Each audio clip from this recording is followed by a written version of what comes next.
नमस्कार, मी Gauri Suryavanshi. S Marathi news मध्ये आपलं स्वागत. वळूयाच्या बातमीपत्राकडे.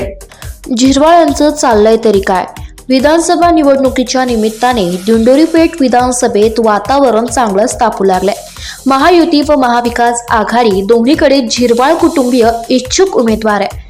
राष्ट्रवादी काँग्रेस शरदचंद्र पवार पक्षाच्या इच्छुकांच्या बैठकीत गोकुळ झिरवाळ यांनी उपस्थिती लावल्याने व मी देखील महाविकास आघाडीतर्फे इच्छुक आहे असे सांगितल्याने सर्वांच्या भुवया उंचावल्या होत्या.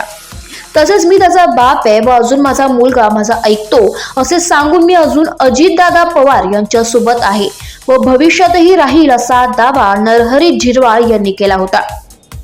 नुकत्याच दिंडोरी तालुक्यात झालेल्या एका मोठ्या सभेच्या निमित्ताने संपूर्ण राष्ट्रवादी काँग्रेस अजित पवार गटाचे राज्याचे नेते दिंडोरीत उपस्थित होते.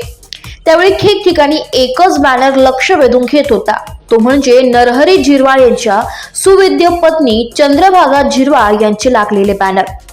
एकीकडे मुलगा गोकुळ झिरवाळ हे महाविकास आघाडीचे इच्छुक उमेदवार असल्याने ते महायुतीच्या या मेळाव्याकडे फिरकले नाही, तर नरहरी झिरवाळ यांच्या दाव्यानुसार अजूनही आमचे कुटुंब आमची म्हातारी चालवते म्हणजे गोकुळ झिरवाळ यांच्या मातोश्री व नरहरी झिरवाळ यांच्या सुविद्य पत्नी चंद्रभागा झिरवाळ. मागील 2 महिन्यांपासून दिंडोरी तालुक्यात अनेक इच्छुक आपापल्या परीने तयारी करीत आहेत. त्यानुसार महायुतीकडून नरहरी झिरवाळ व शिवसेना शिंदे गटाकडून माजी आमदार धनराज महाले हे इच्छुक आहेत, तर महाविकास आघाडीकडून झिरवाळ यांचे पुत्र गोकुळ झिरवाळ व संतोष रेहरे यांचेही नाव राष्ट्रवादीचे शरदचंद्र पवार गटाकडून इच्छुकांच्या यादीत आहे. तसेच अजून एक शिवसेना उद्धव बाळासाहेब ठाकरे पक्षाकडून रामदास चारोस्कर हे देखील इच्छुक आहे. ते जितके फिरत आहे तितकेच किंबहुना त्यापेक्षा जास्त त्यांच्या पत्नी सुनीता चारोस्कर या देखील मतदारसंघ पिंजून काढीत आहे. जर दिंडोरी पेठ विधानसभेच्या राजकारणामध्ये सुनीता चारोस्कर यांच्या रूपाने महिला उमेदवाराची एंट्री झाल्यास पर्यायी महिला उमेदवार म्हणून झिरवाळ तयारी करत तर नाही ना, असा प्रश्न सर्वसामान्य विचारत आहे. कारण कधी नव्हे तो झिरवाळ साहेबांनी मोठे मोठे फ्लेक्स सौ झिरवाळ यांच्या नावाने लावल्याने अनेकांच्या भुवया उंचावल्या. माजी आमदार धनराज महाले यांच्या पत्नी देखील निवडणुकी वेळेस चांगल्या सक्रिय दिसत असतात, तर सुनीता चारोस्कर या जिल्हा परिषदेच्या निमित्ताने प्रशासकीय कामांमध्ये सहभागी झालेल्या तसेच त्यांना चांगला अनुभव आहे.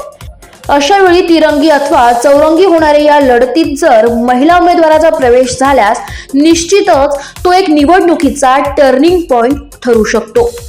याचाच भाग म्हणून झिरवाळ यांनी देखील आपल्या पत्नीला प्रमोट तर केले नाही ना, असा प्रश्न पडत आहे. झिरवाळ यांचा दुसरा डाव असाही असू शकतो की मुलगा गोकुळ झिरवाळ यांना शह देणे, परंतु कौटुंबिक माहिती असलेले त्यांच्याशी निगडीत असलेल्या सर्व हितचिंतकांच्या मते गोकुळ झिरवाळ हे नरहरी झिरवाळ यांच्या शब्दाच्या पुढे नाही.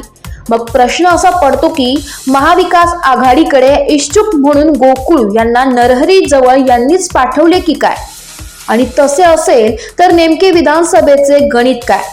शेवटी प्रश्न असा पडतो की येणाऱ्या विधानसभेत महिला असणार की पुरुष असणार, दुरंगी होणार की चौरंगी होणार, झिरवाळ यांच्या कुटुंबात उमेदवारी होणार की कुटुंबाबाहेरून?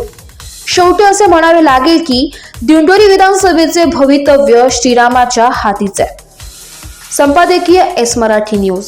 अशाच ताज्या घडामोडी जाणून घेण्यासाठी आमच्या एस मराठी न्यूजला लाईक करा, शेअर करा, सबस्क्राईब करा आणि पाहत रहा एस मराठी न्यूज.